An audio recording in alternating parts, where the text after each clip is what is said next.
A very good morning, children. Today we are going to begin with our fifth chapter, that is sole proprietorship and Hindu undivided family business. Okay. Now let's see what are the topics which we are going to cover in this: definition and features of sole proprietorship, definition and feature of Hindu undivided family business, difference between sole proprietorship and Hindu undivided family.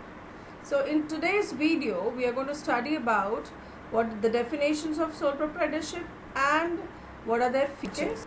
Now, according to L.H. Hannay, the individual proprietorship is the form of business organization at the head of which stands an individual as one who is responsible, who directs its operation and who alone runs the risk of failure. That means, who is a sole proprietorship? A person who does business alone, who invests his money, who takes all the risk, who does all the management, who does all the accounts work by himself, and he runs a business. That is known as a sole proprietorship. And the simple and the straight example of sole proprietorship is the grocery shops which are there. These owners, they invest their money, they buy the groceries from the wholesalers, they build a shop for themselves, or they take it place for rent, okay, and then they run the business. So whatever money investment is done, it is done by them, and whatever profit they have, they take it, and if risk comes, they have to deal with the risk. Okay.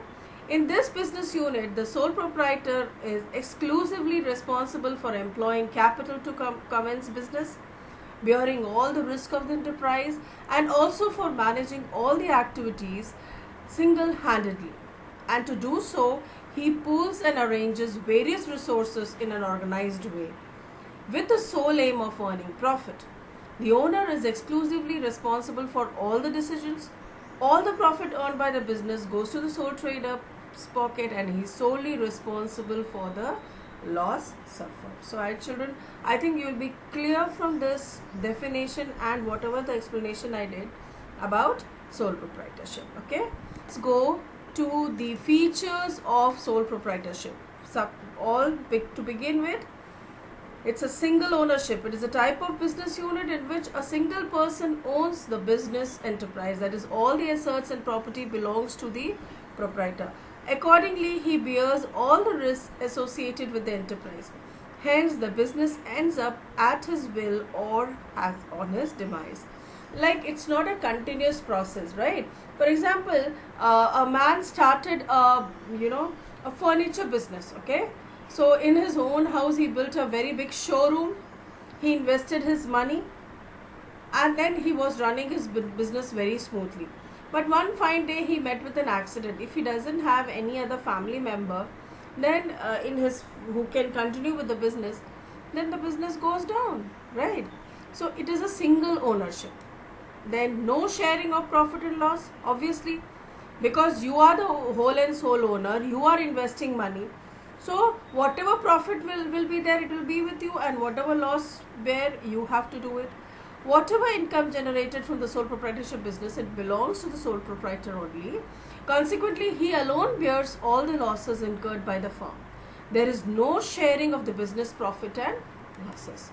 Now, one man's capital, very easy to understand that he has to invest money. He cannot take any help. Okay.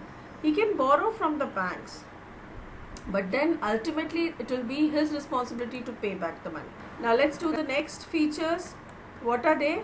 Unlimited liabilities. There is one of the major cause of concern of sole proprietorship business is the liabilities are unlimited. In the event of loss, the personal assets of the proprietor along with the business assets can be utilized to discharge the dues of the business. Isn't it? Now, for example, if you are running at a loss, but you have taken credit from so many places for the raw materials and for other purposes, then if something goes wrong, then the person's whole personal assets and properties, all the properties which he'll have, has to be sold, and the money has to be paid back to the other people from whom he has taken. Less legal formalities. The legal requirements of the formation operation of sole proprietorship is almost nil, because he himself has to decide everything. He has to maintain an account. He has to go according to, okay, and he has to get local self-government registered. Okay, one man control. As only one person is in charge of all the activities, he has full-fledged control over it. Thus, the sole proprietor takes all the decisions and executes it in the manner he wants. He has to do it. And there is no legal distinction between the proprietor and the business. There is only one and the same thing. Okay. Now, what are the expected questions? Define sole proprietorship. Explain any 5 features of sole proprietorship. In this also, children, it may 2 marks question. You will have to write only 2 features. Okay.